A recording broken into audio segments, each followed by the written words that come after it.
عن عبد الرحمن بن أبي قراد رضي الله تعالى عنه أن النبي صلى الله عليه وسلم توضأ يومئذ فجعل أصحابه يتمسحون بوضوئه فقال لهم النبي صلى الله عليه وسلم ما يحملكم على هذا؟ قالوا حب الله ورسوله. فقال النبي صلى الله عليه وسلم من سره أن يحب الله ورسوله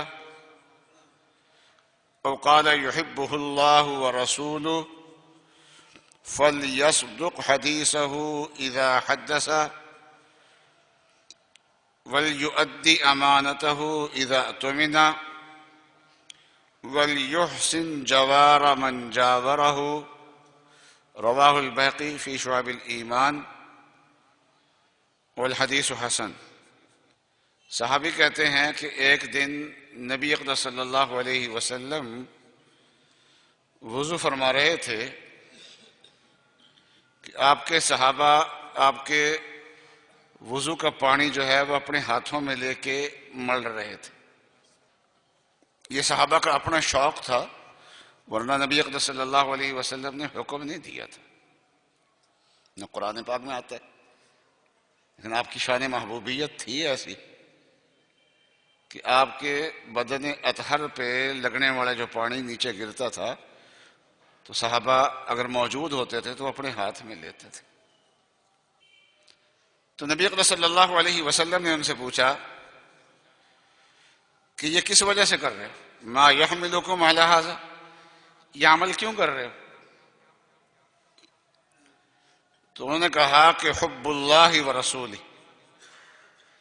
اللہ سے اور اللہ کے رسول سے ہمیں محبت ہے اور اس محبت کے تقاضے کی وجہ سے ہم ایسا کر رہے ہیں۔ عشق رسول جسے کہہ لیتے۔ ویسے تو قرآن پاک میں اور احادیث میں محبت کا لفظ زیادہ آیا ہے، عشق کا لفظ قرآن پاک میں استعمال نہیں ہوا، تو اس لیے اللہ اور رسول سے محبت کا لفظ زیادہ آیا ہے۔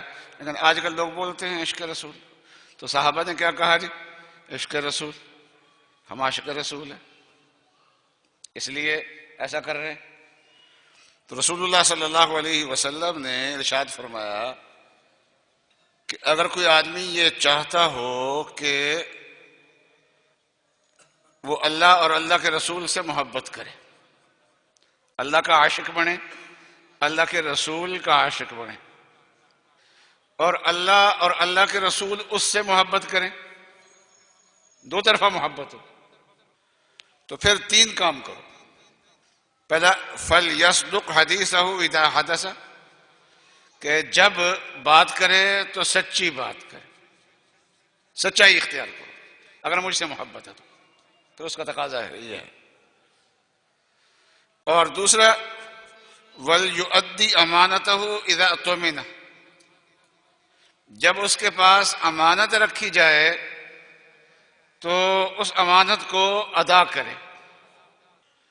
اور تیسری بات ارشاد فرمائی وَلْيُحْسِنْ جَوَارَ مَنْ جَاوَرَهُ، اس کے ساتھ جو انسان رہتا ہو، جو اس کے پڑوس میں ہو، اس کے ساتھ رہتا ہو، اس کے ساتھ حسن سلوک کرے۔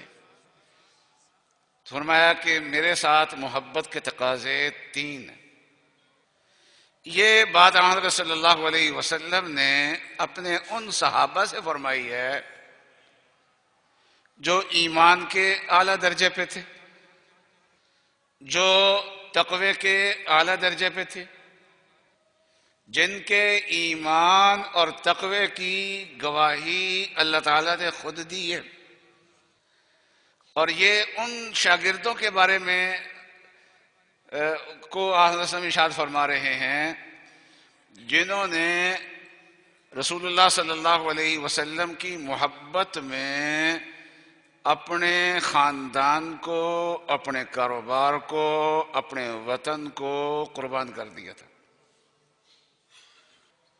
جنہوں نے رسول اللہ صلی اللہ علیہ وسلم کی معیت میں جہاد کیا تھا، جہاد اور ہجرت، یہ دو عمل ایسے ہیں جس کو قرآن پاک نے جا بجا ایمان کے ساتھ ذکر کیا. ان ساری باتوں میں یہ لوگ بہت اعلیٰ مقام پہ تھے. اور پھر جو محبت کا اظہار کر رہے تھے اس میں بھی یہ سچے تھے، کوئی دکھاوا نہیں تھا، کوئی کمزوری نہیں تھی. لیکن حضور نے فرمایا کہ اگر میرے ساتھ محبت کا اظہار کرنا ہے نا، پھر یہ 3 کام کرو، پھر عاشق رسول بنو گے. آج عاشق رسول سارے بڑے پھر رہے ہیں. اور عجیب بات یہ ہے کہ دعوے کرتے ہیں تو دعویٰ کرنا نہیں چاہیے. فلا تزکوا انفسکم، اور کہتے ہیں ہم عاشق رسول ہوتے ہیں، تو مطلب یہ ہے کہ دعویٰ کر رہے ہیں. تو قرآن پاک نے تو دعوے سے منع کیا ہے. یہ کہو ہم اللہ کرے ہم عاشق رسول بن جائیں، یہ تو ٹھیک ہے، اس کی تمنا کریں، کوشش کریں، لیکن دعویٰ کریں یہ تو ٹھیک نہیں.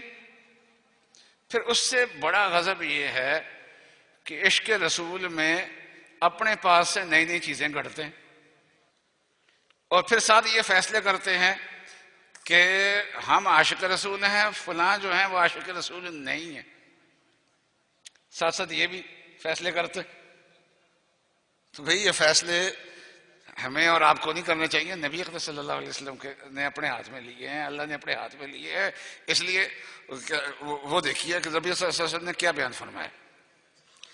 تو یہ 3 معیار نبی اقدس صلی اللہ علیہ وسلم نے ہمیں عشق رسول کے دیے ہیں. اگر یہ 3 معیار ہمارے اندر ہوں تو ہم حضور صلی اللہ علیہ وسلم کے نمائندے ہیں. ہم جہاں جائیں گے تو ہمارا عمل، ہماری زندگی یہ دین کی ترجمان ہوگی. ہمارے ذریعے سے دین پھیلے گا. صحابہ اکرام دنیا میں پھیل گئے، زیادہ تقریریں نہیں کی، خطبے نہیں ارشاد فرمائے، تجارت کی، معاملات کیے، اس میں سچائی پیش کی، اس میں امانت داری کو اختیار کیا، اپنے لوگوں کے ساتھ حسن سلوک کیا. یہی چیزیں اسلام پیش کرنے کا ذریعہ ہیں.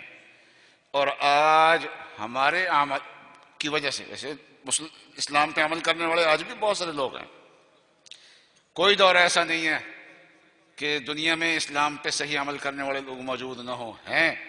لیکن ہم میں سے بیشتر ایسے ہیں جو اسلام کے ترجمان نہیں ہیں. ہمارا عمل ترجمانی نہیں کر رہا، ہم اسلام کو نقصان پہنچا رہے ہیں.